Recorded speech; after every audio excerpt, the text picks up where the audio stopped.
Have you ever sat at a table surrounded by people and felt like you were watching them through the wrong glass? Close enough to touch, but on the other side of a noise you couldn't name? Have you noticed how, in crowds, your questions shrink and the urge to perform grows, as if breathing itself had become a small theater? There is a harsh explanation for that feeling, and it comes from one of modern philosophy's most uncompromising voices. Schopenhauer's takeaway is simple but brutal. Much of social life is a kind of distraction that dilutes the self. Genius, by which I mean the person who thinks deeply, who needs inner space to attend to difficult ideas, often walks away not out of snobbery but out of necessity. If this is speaking to you, before we go deeper, if you value honest, slow-thought content, consider subscribing. Stay with me. Schopenhauer didn't lean towards sentimentality. He looked at human behavior and saw patterns underwritten by a blind force he called the will, not a polite intent, but an underlying striving that animates everything. For him, the social sphere often serves that will, a marketplace where status is traded, where rituals and performances arise to secure resources, sympathy, or position. In that market, conversation becomes currency, events become displays, and attention is the product everyone is trying to buy. For someone whose primary work is inward, who needs attention to turn inward and stay there, that marketplace is corrosive. It scatters mental energy. It makes the interior life difficult to defend. Think about that in practical terms. You sit down with a notebook or at your desk intending to think deeply, and a steady stream of notifications, invitations, and small talks interrupts you. You go to a dinner and half your attention is spent deciding which faces to please, which opinions to smooth over, which little stories to tell to fit in. Social life, in Schopenhauer's view, is not neutral background. It's a force that shapes attention and action. This isn't cynicism for its own sake. It's a diagnostic. It explains why some people instinctively withdraw, not because they hate humanity, but because the noise eats their work and their capacity to be present with themselves. History gives us familiar patterns. Think of Isaac Newton, so often depicted as a solitary figure hunched in a small room, letting the world fall apart outside while he watched apples and planets. Newton retreated into concentration in ways that seem almost surgical.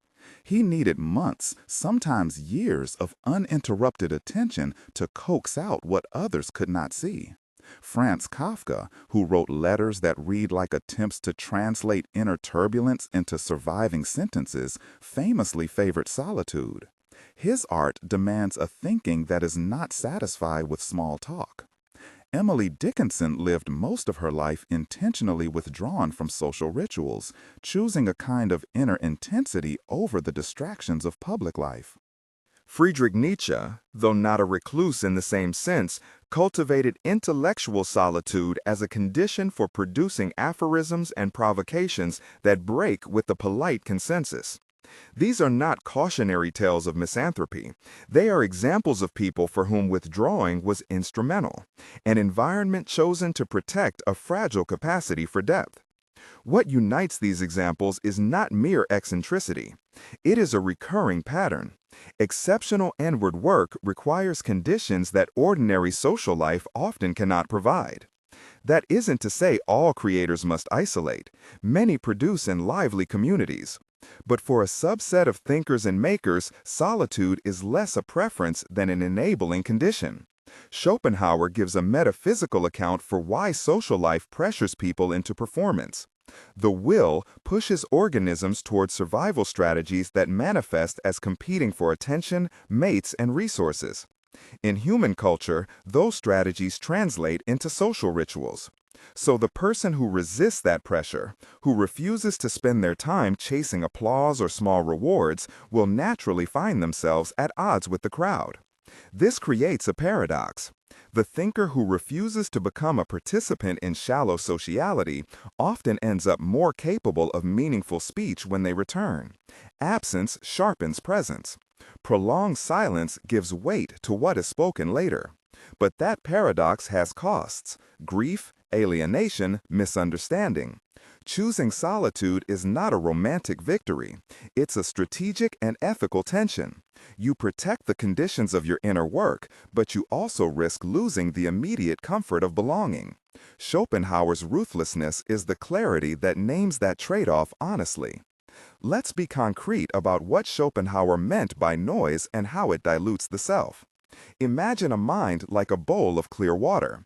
When you drop pebbles into it, every message, ritual, compliment, small argument, the surface ripples. For deep thought, you need the water to settle. That settling takes time. It is not a passive clearing of the room. It's an active cultivation, resisting invitations that are mere obligations, declining conversations that demand only social lubrication, refusing to perform when the price is the erosion of attention. The thinker who refuses to sit at every table is not ascetic out of self-contempt, but protective of a fragile resource, undisturbed focus. But isn't this just an excuse to avoid people? We should be careful.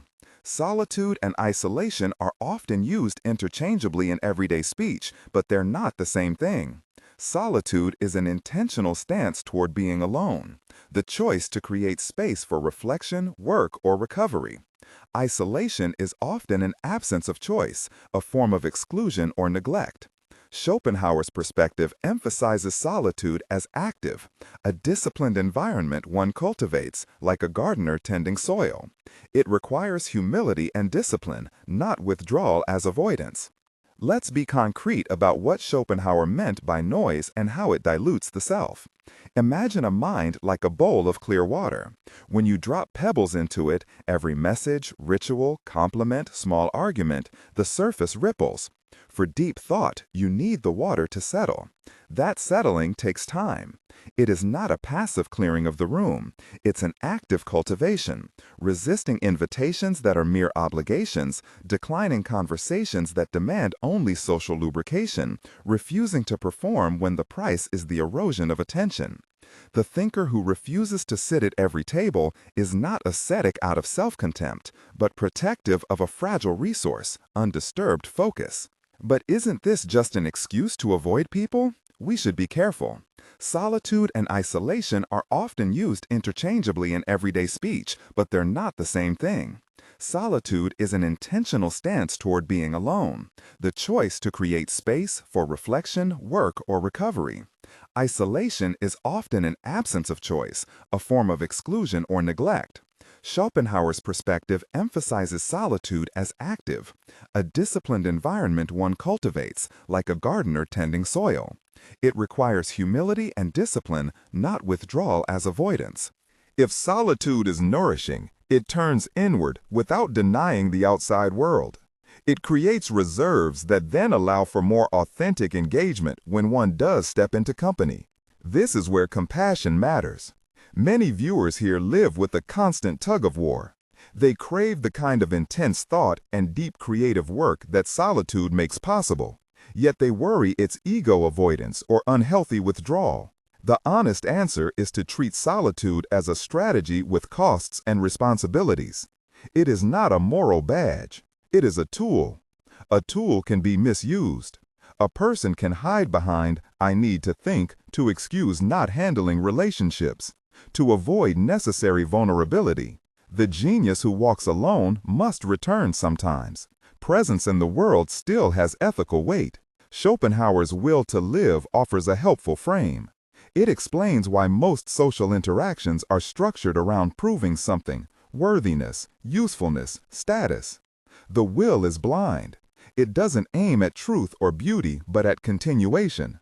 So social rituals often become rehearsed acts aimed at satisfying that drive. People become storytellers of themselves in ways that conserve or trade value. Recognizing this isn't to call all social life corrupt. Rather, it's to notice a particular dynamic that explains why meaningful conversation is rare and why it's so easy to be exhausted by the mere volume of interaction. If you realize that many social moves are survival moves, you can avoid mistaking the performance for intimacy. But there's an important counterpoint. High-quality relationships resist this logic. A friend or partner who values your interior life will not treat you as a stage. They will create spaces where the pebbles fall in and are allowed to settle. Schopenhauer does not deny the value of such connections. He laments how thin and performative most interactions are. So the practical takeaway isn't a blanket retreat, but a selective one. Cultivate rare, deep connections and protect the rest of your time. The intellectually demanding life isn't one of universal solitude. It's one of calibrated solitude. How do we know when solitude is nourishing and when it is harmful? There are markers. Nourishing solitude feels like replenishment. You emerge calmer, with clearer perspectives, with a sense of restoration. It increases your capacity for empathy rather than decreasing it. It makes your speech less frantic and more truthful. Harmful isolation, by contrast, is driven by fear. You withdraw to avoid conflict, to skirt responsibility, or because social environments seem permanently unsafe. Harmful isolation produces stagnation, self-reinforcing resentment, and a sense that the world is a hostile mirror. It's a narrowing of the horizon. Solitude as nourishment expands possibility. Isolation shrinks it. Practical habits follow from that distinction. Protect your unbroken creative time as if it were an appointment with an important stranger. Schedule it, defend it, and communicate boundaries kindly but firmly. Cultivate rituals that mark the transition into solitude, a particular seat, a walk before writing, turning off notifications. Learn to say no without apology when the engagement is a drain, and learn to say yes without anxiety when the engagement promises depth. Seek out one or two people who are capable of reciprocal vulnerability, those rare interlocutors who can hold long silences and still return with care. These are not luxuries, they are the scaffolding that supports a life of thought. Now, a necessary caution about hero worship. It's tempting to look at Newton, Kafka, Dickinson, Nietzsche and draw a simple moral: solitude equals genius. But Schopenhauer himself would resist such a deterministic reading. He observed patterns and drew conclusions about why the world often rewards noise rather than depth. He didn't claim solitude guarantees greatness. Many people who live in solitude never complete their projects. Many people who are social produce extraordinary work. The point is probabilistic and structural. Certain cognitive tasks demand a kind of attention that social pressure routinely undermines. Knowing that helps you make more strategic choices. There is a social cost too. When you cultivate a life that prioritizes internal work, you can become less fluent in the rituals that lubricate ordinary social life. Small talk, office politics, casual performative exchanges, these things require an energy you would rather invest elsewhere. That creates friction. People may misinterpret your reserve as aloofness or disdain. The ruthless clarity here is twofold. You must be honest with yourself about why you withdraw, and you must accept the social consequences of choosing depth. That acceptance is not fatalistic. It's a conscious trade-off. You gain the ability to produce things that last, and you cede some immediate belonging. The cost can be softened by being explicit and generous about your choices. Telling teammates and friends why you protect certain hours, offering concentrated presence in selected interactions, and returning to social life as a practiced gift rather than a drained obligation. Let's consider a modern scene: social media. Platforms are the perfect amplification of the performative market Schopenhauer saw. They turn attention into the clearest currency: likes, follows, shares. The architecture encourages constant pecking at the other people's lives, which fragments attention. For those who must think deeply, the feed is an enemy. The modern genius often learns to ignore the feed, to curate their gaze, to practice selective absence. That absence can be radical: turning off apps, deleting accounts, or setting strict windows. It can also be subtle: scheduling 1 hour a day and making all other time sacred. The principle remains the same: create conditions where the mind can settle. But solitude isn't only about protection. It is also a creative soil. In silence, thoughts can collide, recombine, and gestate. Solitude forces you to be your own witness. It turns attention inward until it can tolerate complexity. Many creative breakthroughs are not sudden chest-thumping ideas, but the slow accretion of quiet observations. Emily Dickinson's poems feel like fragments she shaped in private, honed without public pressure. Kafka's narratives read like painstaking excavations of anxiety and structure that needed the slow, solitary labor of revision. Newton's concentration allowed him to notice patterns that a distracted mind could not. The work of genius is often less inspiration and more the patient removal of distractions until the relevant pattern reveals itself. There is another dimension we need to name: the emotional difficulty of this kind of clarity. If you refuse the easy consolations of performance, praise for being witty at a party, approval for a certain professional posture, you deny yourself ready-made ego snacks. That denial can expose unresolved questions. Are you good enough? Will anyone care? Schopenhauer's ruthlessness includes a recognition that clarity cuts you off from convenient illusions. It forces grief. Grief for the versions of ourselves that are buoyed by applause. Grief for relationships that were never deep to begin with.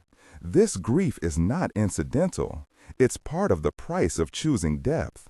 You have to mourn what you let go. And yet, that mourning can birth a different kind of presence. When you return from solitude into conversation, you speak less to win and more to mean. Your words carry density because you do not waste them on performance. People notice this, often unconsciously. You occupy a room with less volume but more weight. That is the odd power of solitude. It is not a withdrawal from influence, but a refining of it. When you choose silence, you are not becoming invisible. You are practicing a form of containment that makes the moments you do engage count. There is an ethical dimension here as well. Choosing solitude requires a moral stance about how you will use your gifts. To hide in silence and never return to contribute or to care is cowardly in its own way. The thinker who retreats must accept a duty to return with something: attention, art, insight, consolation, correction. That's why solitude is not selfishness if it's employed toward larger aims. Schopenhauer's emphasis on individual interior life can be read as an appeal. If you are given a capacity for deep thought, use it to see clearly and then share the clarity responsibly. That sharing is a choice too. It can take many forms: teaching, quiet acts, writing letters, one sustained conversation. Some viewers worry that embracing solitude will make them intolerant, curmudgeonly, or disconnected from joy. Again, intention matters. Solitude practiced without curiosity about others hardens into contempt. The intelligent person is not exempt from empathy. In fact, solitude can increase empathy by allowing you to process complexity and thereby respond more thoughtfully. But it requires self-monitoring. If solitude breeds contempt, it's time to course correct.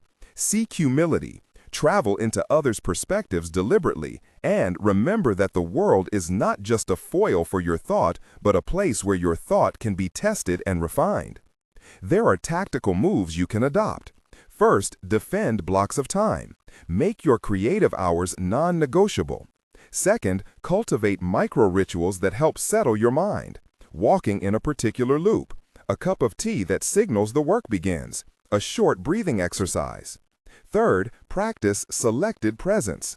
Choose one or two social contexts to enter fully, the rest to decline. Fourth, create an after-solitude ritual. When you finish a period of deep work, do something social that is intentional. Call a friend, write a short note, bring a prepared thought to a conversation. These are not hacks to guarantee productivity. They are disciplined ways to balance the inner and outer lives. Now for the ruthless insight promised at the start. Solitude, in Schopenhauer's framing, is not merely personal preference. It is a form of rebellion. It rejects the commodification of attention. It resists a culture that prizes spectacle over substance. There is something audacious in choosing silence. You are saying that your inner life is not negotiable, that you will not be reduced to a caricature for others' entertainment. This rebellion is spiritual as much as intellectual. It asserts a different metric of value, depth instead of applause, clarity instead of comfort. That choice will feel lonely. It will require brief. But it can also free you from the small tyrannies of daily performance. Rebellion sounds aggressive, but this is rebellion with a narrow aim, to reclaim the conditions for thinking. It doesn't mean you become hostile to social life. It means you opt out of certain economies of exchange in order to maintain the possibility of authentic contribution. Think of it like a mountain climber who chooses thin air to see further. The climb is hard, the oxygen sparse, and many will call the climber foolish. But from the summit, there is a perspective unavailable to those who never left the valley. There is a final moral twist worth holding. Freedom comes with responsibility. The solitude that shapes genius should, ideally, be a stewardship of talent, attention, and character. Use it to speak with patience when you return. Use it to create works that enlarge others' capacities for thought and feeling. Use it to cultivate relationships that are not transactional. In short, solitude is not an escape from the world. It's a preparation for a better engagement with it. So, where does that leave you? If you recognize yourself in this pattern, if you find crowds exhausting, if you crave unbroken attention, if you produce better when undisturbed, consider this a calling, not a condemnation. Name your needs. Make choices that protect your interior life. Do it with humility. Do it with a willingness to grieve what you leave behind. And do it with the intention to return, to share, to teach, to love. What have you found in silence? When did stepping away help you see more clearly?